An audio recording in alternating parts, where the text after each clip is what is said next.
요단강을 건너가자, 이런 제목의 말씀으로 은혜 나누고자 합니다. 따라해 보실까요? 요단강을 건너가자. 요단강을 건너가자. 우리 인생이란 뭔가? 인생이란 크고 작은 문제를 만나면서 사는 것이 인생이라는 거죠. 문제 없는 인생이 없습니다. 근데 오늘 우리에게 찾아온 이 인생의 문제들의 의미가 뭔가? 왜 우리에게는 문제가 찾아오는가? 또 이 문제는 우리가 어떻게 이겨나갈 것인가? 이것이 우리가 갖고 있는 삶의 어떤 자세라는 거죠. 우리에게 찾아오는 문제는 반드시 어떤 의미가 있고, 또 이 문제는 해결할 수 있는 길이 반드시 있다는 사실이에요. 오늘 읽은 이 말씀은 거기에 대한 해답을 주는 말씀입니다. 이제 이스라엘 백성들이 40년간 광야 생활을 끝내고 하나님이 약속하신 젖과 꿀이 흐르는 가나안 땅으로 들어가는데, 그들 앞에는 거대한 요단강이 가로막고 그들을 회방하는 거죠. 얼마나 큰 낙심과 좌절감이 그들에게 들어왔겠는가 하는 거죠. 하나님이 약속하신 땅은 저 눈앞에 보이는데 그들 앞에는 거대한 요단강이 가로막고 서 있더라는 거죠. 거기서 그들은 사흘 동안 기다리고 있는데, 어느 날 하나님 오셔서 그들 앞에 창이라는 그 요단강을 갈라주시고 그곳에서 길을 내시고 그들이 가나안 땅으로 들어가도록 인도해 주셨다는 사실이에요.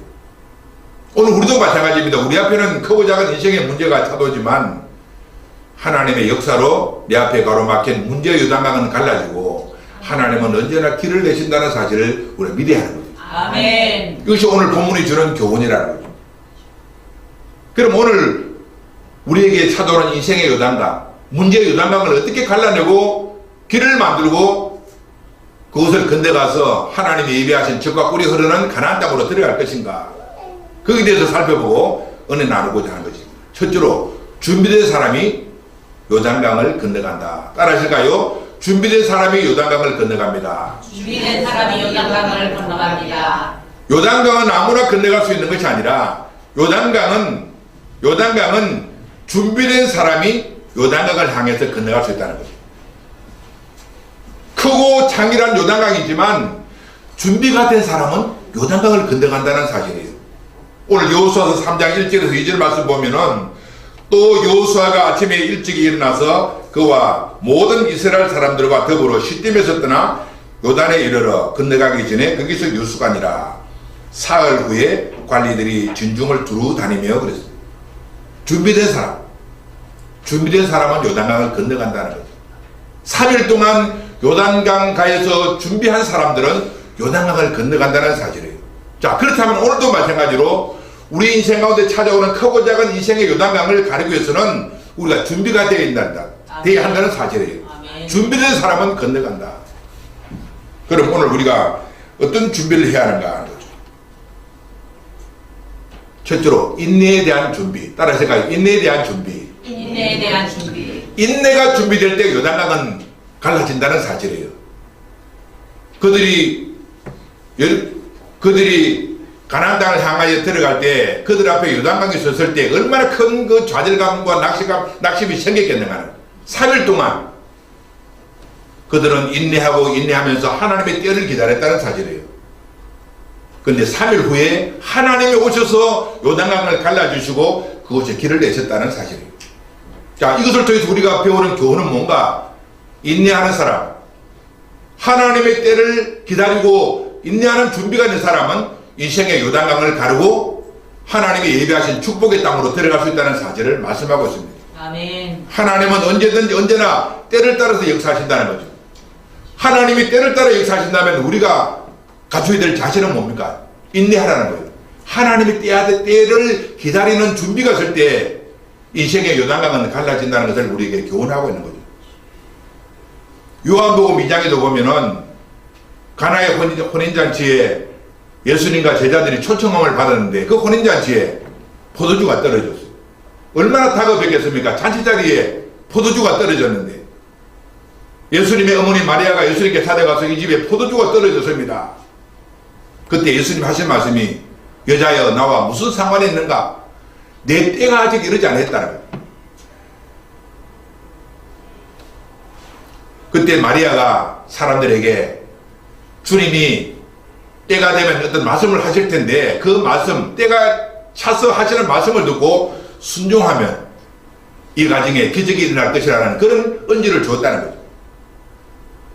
근데 주님의 때가 이르자 주님의 말씀이 그 가정에 임하게 되고 그 말씀대로 순종했더니 물이 변하여 포도주가 되더라는 거예요. 주님의 말씀은 어떤 말씀입니까? 빈 항아리에 물을 채우라. 물을 채우라는 그 말씀에 순종하고 또 하인들에게 물을 떠다가 연회장에 갖다 주라는 말씀에 순종했을 때 기적이 일어났다는 거죠. 아멘. 예수님의 기적은 때를 따라서 행하는 역사라는 것을 말씀하고 있다는 거죠. 우리도 마찬가지로 인생을 살면서 크고 작은 인생의 유단강을 만날 때 우리는 주님의 때를 기다려야 하는 거죠. 아멘. 그곳에서 우리는 인내가 필요하다는 거예요. 요단강 가에서 3일 동안 그들은 인내하면서 하나님의 때를 기다렸을 때 요단강은 갈라지게 되고 그곳에서 길을 내시는 하나님의 역사를 그들은 체험하게 되더라 하는 것입니다. 두 번째로 그들이 준비한 준비는 성결을 준비했다. 따라하실까요? 성결을 준비합니다. 성결을 준비합니다. 그들은 요단강을 만났을 때 요단강 가에서 그들은 성결을 준비했다는 거죠. 성결. 자, 여호수아서 3장 5절에 보면은 여호수아가 또 백성에게 이르되 너희는 자신을 성결하게 하라. 여호와께서 내일 너희 가운데 귀한 일을 행하시리라. 요단강에서 강가에서 이스라엘 백성들이 한 준비는 성결을 준비했다는 거예요. 하나님의 기적, 하나님의 역사는 성결한 삶 속에서 나타나는 기적인 것을 말하고 있습니다. 아멘. 오늘 우리 삶 속에 죄가 있고 죄를 회개하지 않는 더러운 삶 속에는 하나님의 역사가 나타나지 않는다는 거죠. 회개하고 깨끗한 삶을 준비할 때 하나님의 역사가 우리 가운데 나타난다는 거죠. 아멘. 성결의 그 말의 의미가 뭔가 코데시라는 말이에요. 따라하실까요? 코데시. 고대시. 코데시라는 히브리 말의 의미가 뭔가 하면 옷을 팔다, 목욕하다 그런 말이죠. 더러운 옷을 입고 다니기를 절개하는 사람이 누가 있어요? 옷이 더러우면 옷을 빨듯이, 몸이 더러우면 목욕을 하듯이 내 삶이 더러우면 회개를 통해서 자기 자신을 깨끗하게 할 때 하나님의 기적이 일어난다는 거죠. 오늘도 많은 사람들이 죄를 짓고 죄에 누더기 옷을 입는 거죠. 사람들은 죄를 짓고 더러운 상태로 인생을 살아갈 때 아무런 역사가 일어날 수 없고 인생의 요단강을 헤치지 못한다는 거예요. 그런데 사람들이 죄를 회개하고 하나님 앞에 용서를 구할 때 주님은 그 보혈의 피로서 우리를 씻어주시고 말씀에 물러서 씻어주시고 성령의 능력으로 우리를 깨끗하게 하심으로 성결하게 된다는 거예요. 우리 하나님은 피와 물과 성령으로 임하시는 하나님이라. 피와 물과 성령은 어떤 역할을 합니까? 우리를 깨끗하게 하는 능력을 갖고 있다는 사실이에요. 아멘. 이스라엘은 요단강가에서 성결을 추구했다는 사실. 그래서 요단강을 갈라지는 기적을 본다는 거죠. 오늘 우리의 삶에는 내가 내 인생 가운데 요단강이 있다는 것이 문제가 아니라 내 삶이 더럽다는 사실이 큰 문제라는 사실을 인식해야 하는 거죠. 아멘. 열왕기하 5장에 보면은 아람 나라의 군대 장관 나만이라는 사람이 있었습니다. 이 사람은 크고 존귀한 아람 나라의 군대 장관이었습니다. 부귀영화를 누리는 사람이었습니다. 근데 어느 날 그의 몸에는 문둥병이 걸려버렸어요. 마침 자기 집에 포로로 잡혀온 여자 종이 자기 주인에게 우리 주인이 만약에 지금 이스라엘 땅에 가서 그 선지 앞에 서기만 한다면 문둥병이 치료될 텐데 그렇게 복음을 전했다는 거죠. 그 말을 듣고 나만 장군은 하인들과 함께 이스라엘 땅으로 갔어요. 가면서 그가 생각하기를 내가 이스라엘 땅으로 가면은 선자가 나를 환영하러 찾아 나올 것이고 그는 손을 흔들면서 안수를 해서 내 몸에 문둥병을 치료해 줄 것이라는 그런 기대를 하고 왔다는 거예요. 근데 이스라엘 땅에 가보니까 선자는 얼굴도 보이지 않고 그의 종이 나타나서 우리 주인이 당신에게 요단강에 들어가서 몸을 7번 씻으라고 말합니다. 그렇게 말하는 거죠. 얼마나 그 화가 나는지 집으로 돌아가자고. 우리나라에는 요단강보다 더 깨끗한 강이 많은데 왜 내 들어온 요단강에 가서 내 몸을 씻어야 하는가? 내 문둥병을 치료받기 위해서 요단강에 들어간다고 문둥병이 치료되겠는가? 그런 자기 생각으로 선지자의 말을 거절하고 돌아가려고 했습니다. 근데 하인들이 만류하고 수인자가 이것보다 더 큰 명령을 내려도 순종해야 되지 않겠습니까? 라는 그 말을 듣고 이 나만 장군이 요단강에 들어가서 몸을 7번 씻더라는 거예요. 7번 자기 몸을 담그자 그의 몸에 붙어있던 더러운 문둥병은 사라지고 은하예처럼 깨끗한 피부로 변했다고 성경은 말하고 있습니다. 요단강에 7번 들어간 것이 무엇을 상징하는가요? 성결을 추구했다는 거죠. 엘리사는 아람 나라 군대장관 나아만이 문둥병을 얻게 된 그 원인은 죄라는 것을 인식하고 요단강에 들어가서 몸을 7번 씻으라는 거죠. 그가 성결을 추구했을 때 문둥병은 치료가 되었다는 그런 진리를 우리에게 교훈하고 있다는 거죠.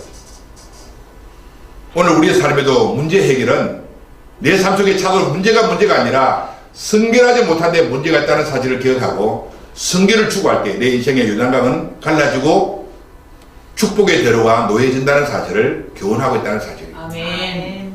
자, 세 번째로 그들은 요단강에서 무엇을 준비했는가? 양식을 준비했습니다. 따라하실까요? 양식을 준비했습니다. 양식을 준비했습니다. 여호수아서 1장 11절에 진중에 두루 다니며 그 백성에게 명령하여 이르기를 양식을 준비하라. 사흘 안에 너희가 이 요단을 건너 너희 하나님 여호와께서 너희에게 주사 차지하게 하시는 땅을 차지하기 위하여 들어갈 것임이니라. 그랬어요. 이 말씀의 의미가 뭔가요? 지금 그들은 요단강을 건너가기 전에 요단 건너편에서 양식을 준비했다는 거죠. 이 양식은 하늘에서 내려오는 만나가 아니고 이제 가나안 땅에서 전쟁을 하기 위해서 필요한 군량미를 준비하라. 그런 말씀이죠. 전쟁을 하기 위해서 필요한 양식을 준비하라는 거죠. 이것이 요단강가에서 그들이 해야 할 준비를 하라는 거죠. 오늘 우리도 마찬가지로 우리가 인생의 문제를 만났을 때 우리가 준비해야 될 것은 영적 전쟁을 위한 하나님의 말씀의 양식인 것을 성경은 말하고 있죠. 아멘. 우리에게 필요한 것은 양식이라는 거예요. 영적 전쟁을 하기 위해서 문제를 해결하기 위해서 우리에게 필요한 것은 하늘의 양식이라는 거예요. 이 양식은 바로 예수님을 말하기도 하고 하나님의 말씀을 말하기도 한다는 거죠. 예수님께서 이 땅에 오셔서 하신 말씀이 내 살을 먹으라 내 피를 마시라 이것은 하늘에서 내려온 양식이요 하나님이 너에게 주시는 생명의 음료라 그렇게 말하고 있어요. 또 하나님의 말씀이 우리에게 영적인 양식이 된다고 성경은 말씀하고 있어요.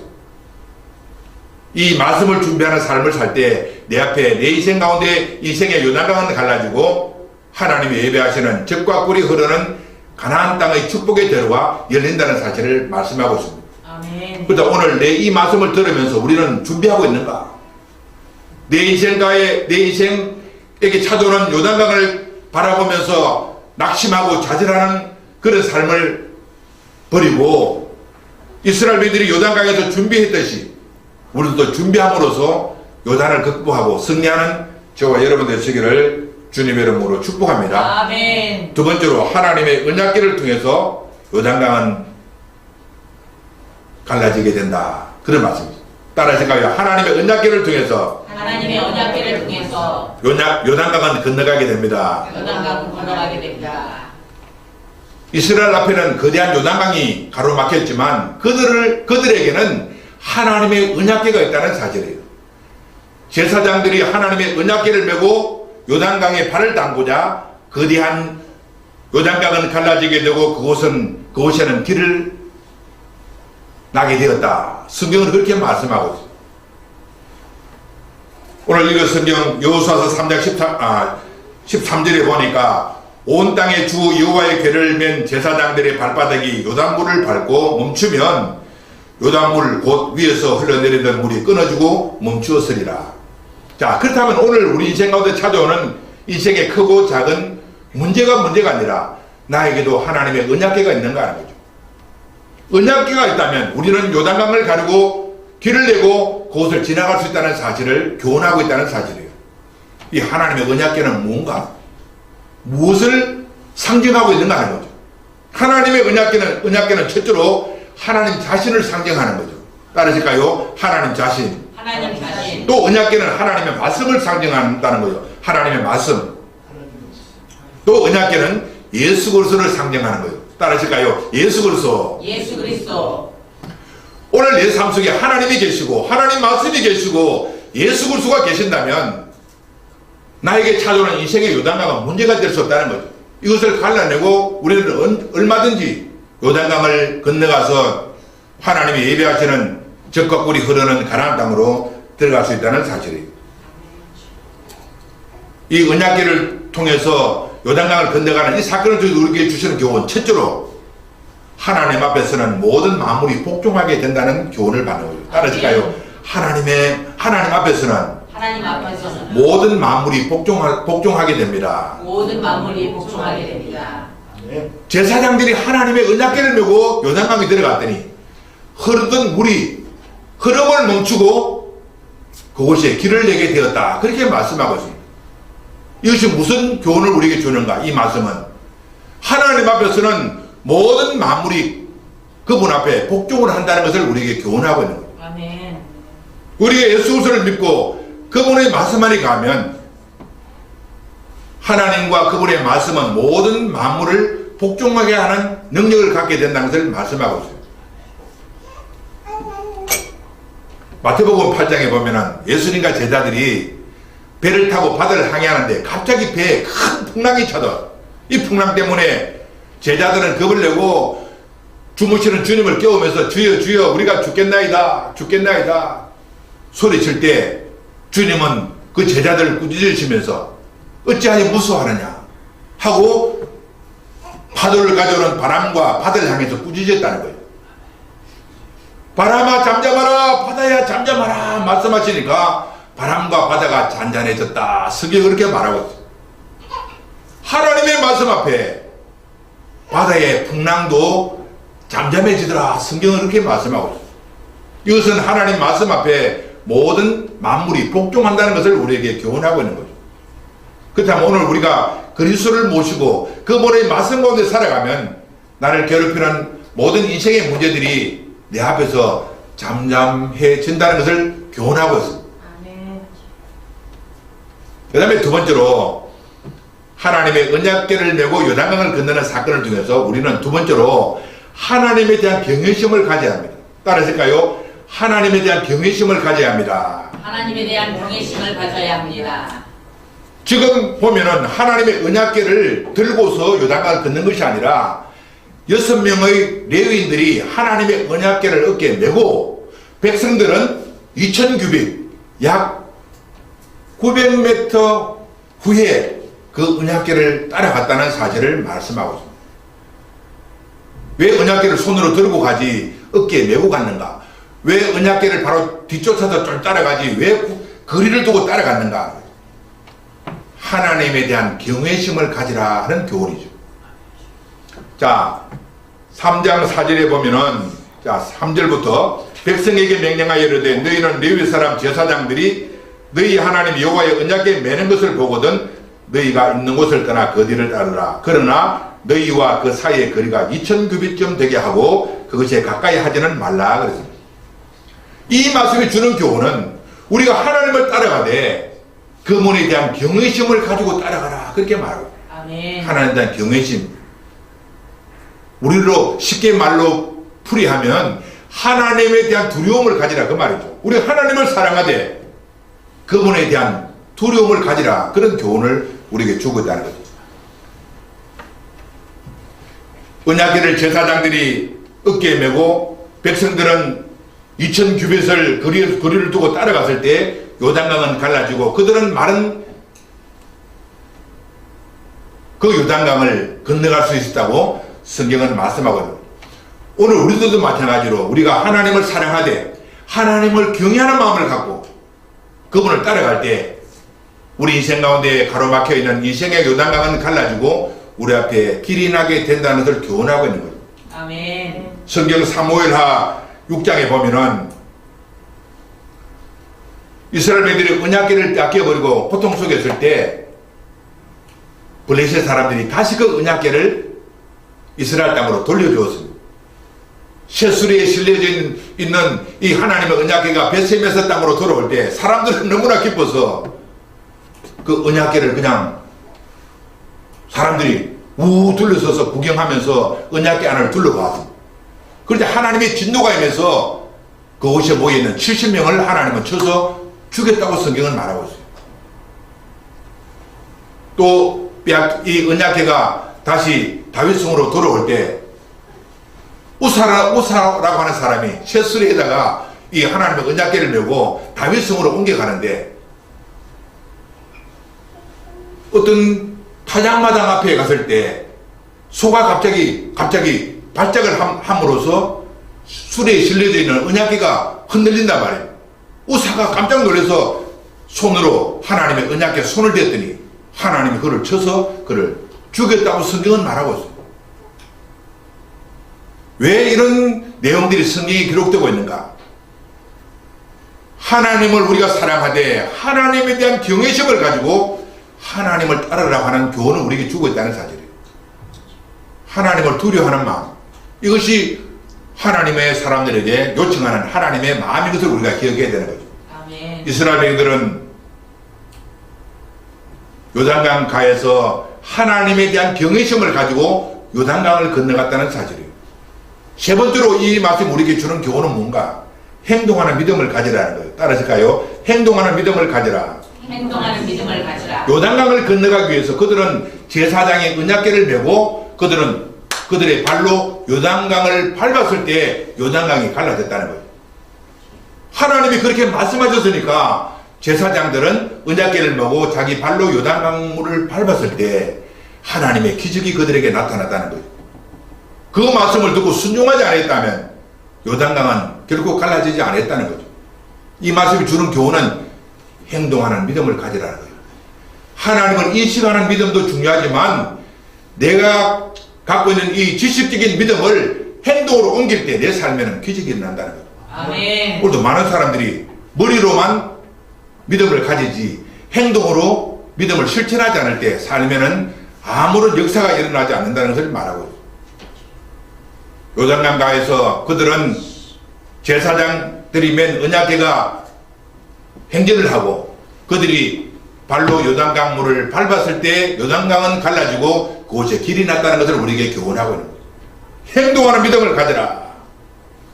오늘 이것을 통해서 여러분들 앞에 차도는 인생의 크고 작은 요단강을 갈라내고 길을 만들어내는 저와 여러분 되시기를 주님의 이름으로 축원합니다. 아멘. 마지막 세 번째로 이 요단강을 통해서 우리에게 주는 교훈은 뭔가? 죽음과 부활을 얻게 하는 요단강. 따라하실까요? 죽음과 부활을 얻게 하는 요단강. 죽음과 부활을 얻게 하는 요단강. 이스라엘이 가나안 땅으로 진행하는 과정에 만나게 된 요단의 의미가 뭔가? 이스라엘 백성들의 옛사람은 죽이고 새 생명을 얻어서 가나안 땅으로 들어가도록 하는 하나님의 역사가 있다는 사실이에요. 자, 그렇다면 오늘 우리들이 인생을 살아갈 때 만나게 되는 크고 작은 문제들은 나의 옛사람을 죽이게 하고 새로운 생명을 얻게 하는 큰 은혜가 되는 그런 역사의 현장인 것을 우리들에게 말씀하고 있는 거죠.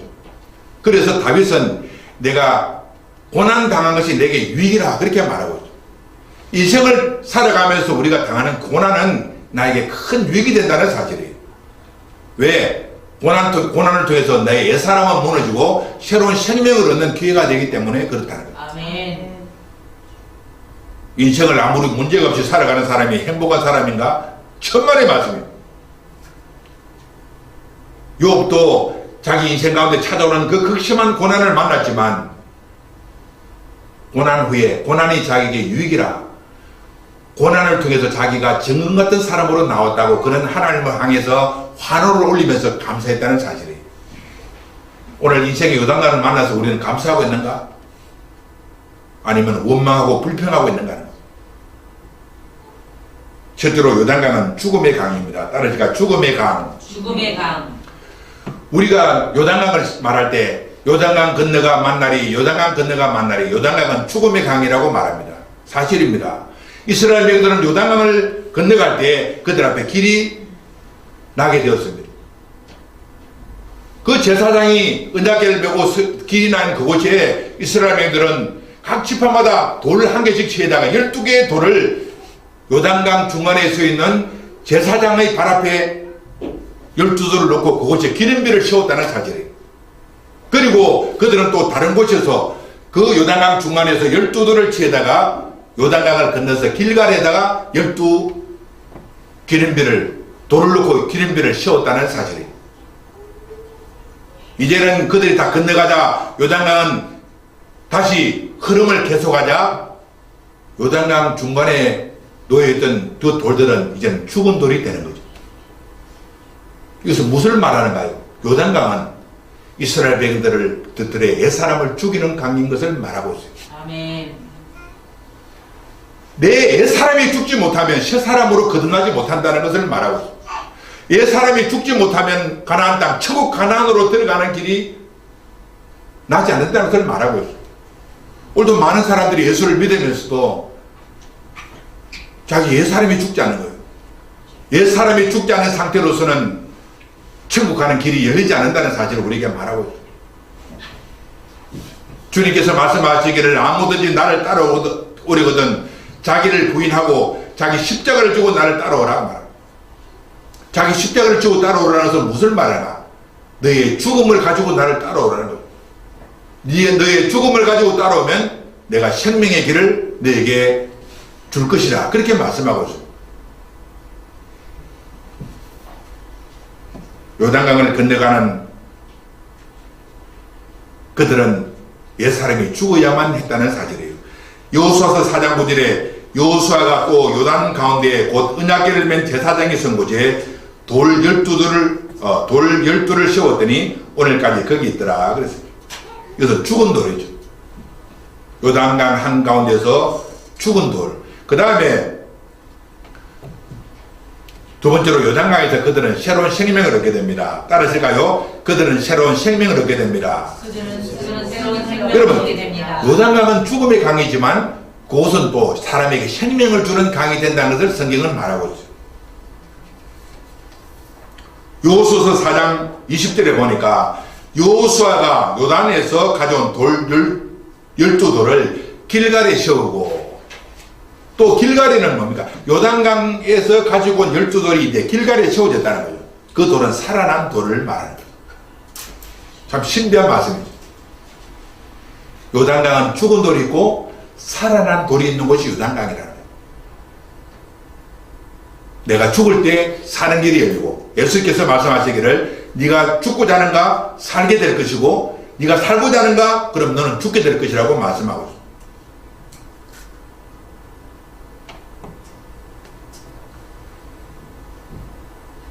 이스라엘 백성들은 요단강을 건너서 옛사람을 정리하고 새로운 생명을 얻어서 그들은 가나안 땅에 들어갔을 때 가나안 땅의 모든 원수들을 정복하는 능력을 갖게 되고 그들은 결국 가나안 땅의 주인공이 될 수 있는 은혜와 축복을 얻더라는 사실이에요.